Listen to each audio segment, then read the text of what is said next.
Now, in this session, we are going to understand how business analyst role is different from quality assurance. Now, quality assurance are nothing but the people who are responsible for ensuring the quality of a particular system. So they are the, what I would say, the gatekeeper, wherein they provide their certification around this particular functionality is good to go. Now, there are certain similarities between the roles of BA and QA, and there are certain uh, dissimilarities wherein these roles differ. So, let us understand how these things are similar and how these things are different. So, we will first understand the BA and QA hierarchy, then we would understand the important milestones for BA and QA, then we will touch base upon career role comparison for BA and QA, and the BA role in testing, followed by career risk for BA and QA. Now we want to first understand the BA and QA hierarchy. Now, what is quality and what is quality assurance? Now, quality is something that is done by your quality analyst who does the quality check, whether the system conforms to the requirements that has been documented by a business analyst or not. And quality assurance is exactly something BA has to do, wherein he needs to ensure that whatever he has documented, whether the system conforms to his documentation or not. That is the work the business analyst needs to do. So this is the two things that has to be coming from two different set of people. Now, if you see the project role mapping, the project starts with inception and planning, then followed by requirement elicitation, requirement gathering, requirement designing, development, quality assurance, and UAT and delivery. Now, a project manager is responsible for planning, tracking, and monitoring for all these phases. When it comes to business analyst, he is responsible for requirement elicitation, requirements gathering, requirements design, and UAT and delivery. So where do quality analysts come in picture? They come in picture in quality assurance phase. That is a phase after development and a phase before UAT and delivery. That is the place wherein they would be doing their testing work. Now then there are certain milestones for BA and QA. Now these are some of the things that both BA and QA needs to know. For example, domain specialization. Irrespective of whatever domain you are working, whether it's banking, insurance, retail, healthcare, or telecom, both BA and QA has to be on same page, because if the QA is unaware about the business rules or business terms, then he won't be able to test out the system properly. So it's BA's responsibility to educate the QA people enough so that they can test out the system efficiently. So this is a common characteristic both needs to have, BA and QA, domain specialization. Now, when you consider domain, there are different hierarchies within a domain. For example, if you consider banking domain, there is personal banking, there is digital banking, there is retail banking, there is investment banking, and XYZ different types of banking. Within investment banking, there is asset management, wealth management, capital markets, compliance and risk, fraud management. So you may be given a project which is completely banking, or which is falls under personal banking, or which may fall under compliance and risk management. So it depends on what context you are getting the project. So there are certain hierarchies that are followed in terms of a particular domain. So that is something both BA and QA needs to be aware of, the hierarchy. Then the common characteristics that both BA and QA needs to have is business process efficiency. Now, if you consider a banking domain, in banking domain, there would be n number of processes, thousands or millions of processes. For example, online, mobile and tablet banking, that's a business process. Mobile check deposit, that's a business process. Text alert and e-statement, that's a business process. Online bill pay and virtual card payment support, that's a business process. Now, these all processes are part of digital banking process. So if a BA or QA is aware about the digital banking domain, then under banking domain, then he has to be aware about the typical processes that happens within digital banking process. So these are indicative processes, but it is expected that BA and QA needs to know at least 70% of the common processes that are there in your banking domain or whatever domain he is working on.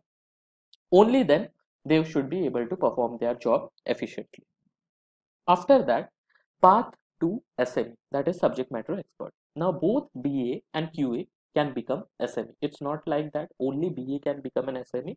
QA can also become an SME depending on how much years or how many numbers of year he has spent in that particular domain. So let's say he is aware about end-to-end business processes within banking domain, then in that context he is qualified for becoming an SME in that particular domain. So my personal recommendation to you people would be always stick to a particular domain as a business analyst. Don't switch the domain. You can switch the project, but don't switch the domain. For example, if I consider my example, I have been into insurance domain since last 8+ years. So I know in and out of what happens in insurance domain, but not the life insurance, non-life, that is property and casualty. So similarly, I would recommend you all that you choose a particular domain right away in which domain you want to be a business analyst, because gone are those days wherein company needs only plain vanilla BAs who can work on any project. You won't find any project in today's landscape. Rather, you would find BAs in a specific domain. So you have to stick to a particular domain. Next is document proficiency. So you have to create high level documentation, low level documentation, business case, UML, wireframes, data modeling, business cases, process modeling, test driven development documents, those kind of documents as a business analyst. Now, this is again a common skill for QA, although they don't have to create this document, but they should have enough knowledge to comprehend this document, how this document has been organized. That is something that is expected out of QA role. And BA, they have to create this document. Next is soft skills proficiency. This is something both BA and QA needs to have, like active listening and negotiation, conflict management and decision making, problem solving and strategic thinking, presentation, public speaking, and team building. As a BA, we are the company's representative, whether we are working for directly with a client or business sponsor, or we are working as a business analyst to a vendor organization. So we are the only representative or only customer facing people who exist in that particular project. So we have to be very careful when it comes to soft skills proficiency, and the same skill has to be there for QA role as well. Now if we compare both BA and QA role, you could see this is where the roles differ in terms of accountability, in terms of planning and management, in terms of scope of work, and in terms of delivery. Now BA is responsible for UAT. Okay, that is his accountability and writing the documentation. QA's accountability is to certify the product during the testing phase. Now when it comes to planning and management, BA has to plan his requirements management stuff, like how the requirements would be organized. Whereas the QA has to plan the test strategy, the test cases, the test plan, everything. Now, when it comes to scope of work, BA has to ensure that whatever has been documented is being delivered or not. Whereas the QA has to ensure they have to just refer the document and ensure whether the system is working perfectly or not. Now, in terms of delivery, the BA would be delivering the entire project, whereas the QA would be delivering the tested system. This is how their roles differ. Now, what are the roles wherein BA and QA roles are common? So requirement analysis. During requirement analysis, both would interact with each other, and the QA would give some acceptance criteria to the BA. The BA would outline those acceptance criteria in the user story or any documents you prepare. Requirement understanding, both have to be on same page when it comes to requirement understanding, because if a QA doesn't understand the requirement well, then what the hell he is going to test? So that is something that both the both the category of people needs to be in sync. Then requirement traceability. Again, when you are tracing the requirement, both BA and QA has to be on same page, because when you are testing out a particular change request, for example, and there are some interlink requirement, and you give that change request to test to the QA team. The QA team just tests the change request, not the impacted area. In that case, the system would fail. So for that reason, both BA and QA needs to be on same page, so that they test out every interlinked requirement under that change request, or the impacted area under that change request. Now, in terms of requirement delivery, both would be delivering the or certifying the system, it conforms to the requirements that has been discussed initially. So this is how BA and QA roles are common. Now, what is BA's role in testing? Now, what is QA's role in testing? Now, when it comes to QA role in project lifecycle, you could see these are the project lifecycle phases: requirement, design, build, test, implement, and transition. During requirements phase, what the QA would do, he would analyze requirement for testability, whether the requirements are testable or not. Then he would plan to ensure quality of the product during the design phase. Whatever UML use cases you prepare, they would ensure whether they are testable or not. And in other words, they would ensure the quality of the product. After that, they have to observe and ensure what is built solves the problem or not. And they have to conduct the testing during the testing phase. After that, during the implementation phase, they have to ensure user and stakeholders are ready to receive the products or not. And any alpha beta testing they have to do. And during the transition phase, they have to observe the product in business environment. Then they have to look for additional problems, whatever are there or not. So this is the QA role in project lifecycle. This is a project lifecycle, not a software development lifecycle. Don't confuse between them. Now, this is your software tester, and this is these are the stakeholders that are part of the, yeah. Does BA calculate testing scripts? No, Sometimes? no. Now this is a quality assurance or the software tester who would be interfacing with different stakeholders. For example, they would be interfacing with business analysts in order to acquire the requirements and change requests. They in order to get the user acceptance test cases. They would interface with developer to communicate bug and resolve issues. They would interface with project manager to test the matrix and root cause analysis of a bug. Now, in terms of user communities, or they would do alpha beta testing. In terms of sponsor, they would certify and approve the software. And in terms of stakeholders, they would understand the user acceptance testing and certify, approve the software. Now, what are these user communities? Any idea who it could be?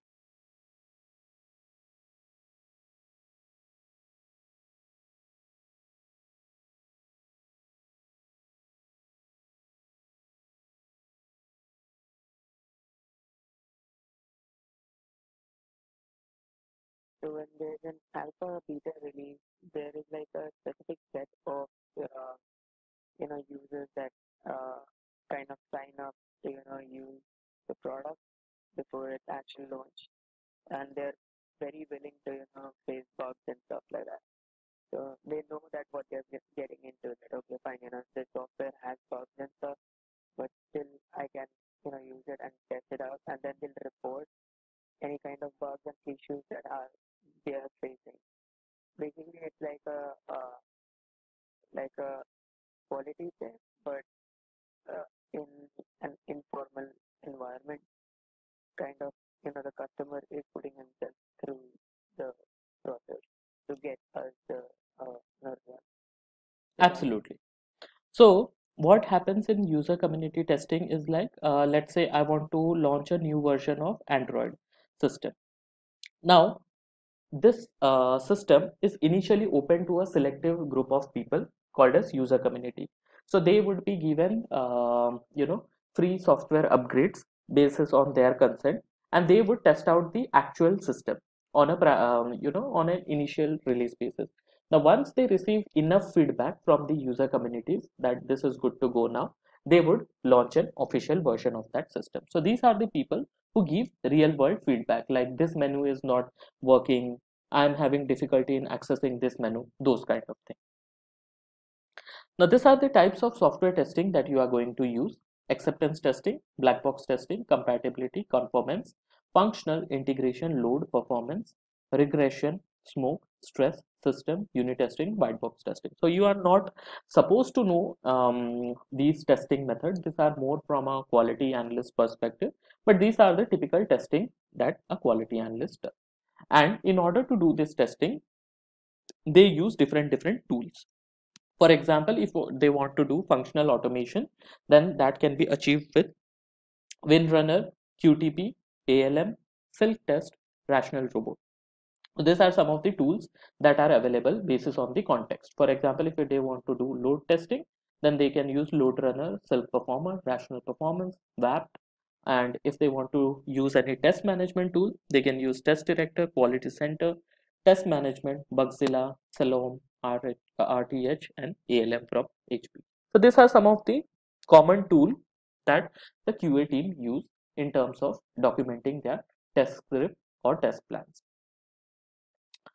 Now, there is something called as verification and validation. Now, verification is quality control that is used to evaluate whether a product, service, or system complies with regulation, specification, or condition.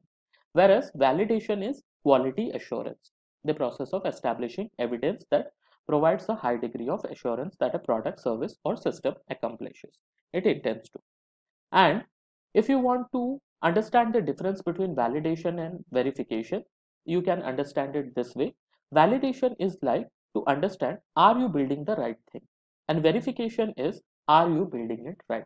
So you have to see from these two perspectives. Are you building the right thing or are you building it right? That is how you do the validation and verification. Now, when it comes to BA role in project lifecycle, so far we have seen the QA role in project lifecycle. When it comes to BA role in project lifecycle, what do they do?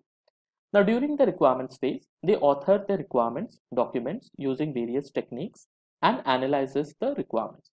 During design phase, they assess design team for implementation and solution, and they review design specs. They also make sure requirements are in sync with design. So these are something that they do in design phase. Now, when it comes to build and test phase, they observe, ensure what is built solves the problem or not. Whatever, confirming your requirements documentation with the actual implementation. During implementation phase, what they do, they ensure users and stakeholders are ready to receive the product or not, whether from your side you have done all the sanitation work or not, so that users can start accepting those requirements. In other words, they accept the working copy of the software that you have developed. After that, during transition, they observe the product in business environment and they make sure the problem is solved. That is something they do during the transition phase, wherein they hand over the stuff to the actual team and the work or the software is actually operational. So these are some of the roles that a BA does in project lifecycle. Now, when it comes to business analyst, when interacting with different stakeholders, so to project sponsor, he gives the business requirements. To project management, he determines the size and complexity of the information. To the user representative, they give the or take the user requirements. To the other stakeholder, they set out the expectation and understand the constraint. To the testing team, they do the functional and non-functional requirements analysis. And to the development team, they do the functional and non-functional requirements. So every arrow is bidirectional over here. So they take and give the requirement. So business analyst is nothing but a person who bridges the communication between the customer and the development stakeholder. That is the reason why BAs exist. Now, what BA does during the various testing phase? For example, during the build and unit testing phase, the BAs maintain communication lines between the user and development community. They observe to ensure that what is built solves the problem or not. During SIT phase or system integration testing phase, they confirms all the requirements have been met during system testing or not. They clearly define the non-functional requirements wherever applicable. They track open issues related to requirement, and during the acceptance test case, they takes the lead if possible. This is the place wherein the BA are supposed to do some sort of testing after it has been passed from these two testing phase, and they ensure customer satisfaction. Why they do testing? Just to ensure customer satisfaction, so that before customer finds a bug, they find the bug and report it to the development team. So that is the ideology behind why they do acceptance testing. Now, what happens in user acceptance testing? You have to understand the user, you have to understand the acceptance criteria, and you have to do the needed testing effort that is needed from different business scenario perspective. So that is the reason why we have user acceptance testing. So BA role in UAT phase is to identify the UAT testers, plan the UAT test cases, determine when to do UAT, and deliver business value through UAT. So planning UAT tests doesn't mean they have to plan all the things. They can pick the testers use cases, test cases, and basis on the test cases, they would find out what are the important test cases that needs to be executed in UAT testing. And it is not mandatory that the BA would do UAT testing.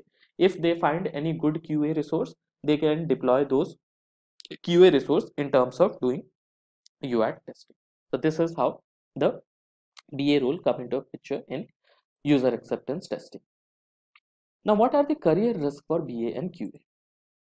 Now, these are some of the career risks that a BA and QA faces constantly, like emerging technologies. So, all of these emerging technologies, like robotic process automation or Internet of Things or chatbots. So, these are some of the career risks that a BA and QA face. Now, why these are risks? Because if the BA is not well versed with these technologies, then they would soon be out of market. So you would even not realize that within 6 months you are out of market. So you have to constantly keep yourself upgraded to latest technology which interests you. It's not like you have to be master of none and jack of all. You have to be master in one, but you have to pick an emerging technologies depending on the market standard. Next is you need to understand complex business processes. So in business analysis, it's not only about designing the UI or designing a conceptual or physical schema for a database or all those stuff. You have to understand the complex business process. The complex business processes comes in the form of algorithm. So if you are well versed or have good command of the business algorithm that is incorporated in that particular system, then you would be highly respected and you would get the compensation that you expect, because algorithm is the heart of the system. So for example, if I want to issue an insurance policy, how the insurance premium is calculated, that is something a BA needs to know. If I am issuing a loan or sanctioning a loan to a particular person, how this loan interest rates are calculated, basis on what parameter, what information goes where, and what information comes from where. So if you know this thing in detail, then you are having a very good career as a business analyst. So these all are part of your complex business analysis, complex business process. Then comes customer demand.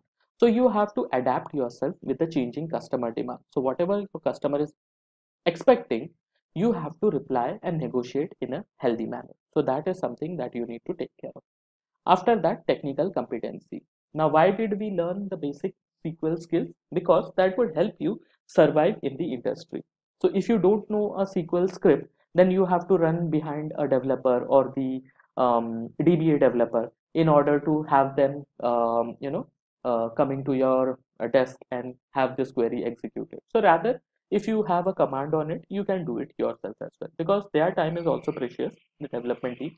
They won't be available for you all the time. They would be having their own priority. So it's better if you know the basic thing, you can do it yourself. So that is technical competency that a BA needs to have, or the QA needs to have, in terms of surviving in the industry in the longer run. Now, if you consider the quality analyst career, so these are again the risk factor: automation, emerging technologies, complex business process, and technical competency. All three are same except the automation. So automation is heavily, taking off QA people job these days. So if they want to stay competent, then they have to learn automation. Otherwise, both BA and QA career have the same set of. So in this session, we understood what is BA and QA hierarchy, important milestones for BA and QA, career role comparison for BA and QA, BA role in testing, and career risk for BA and QA.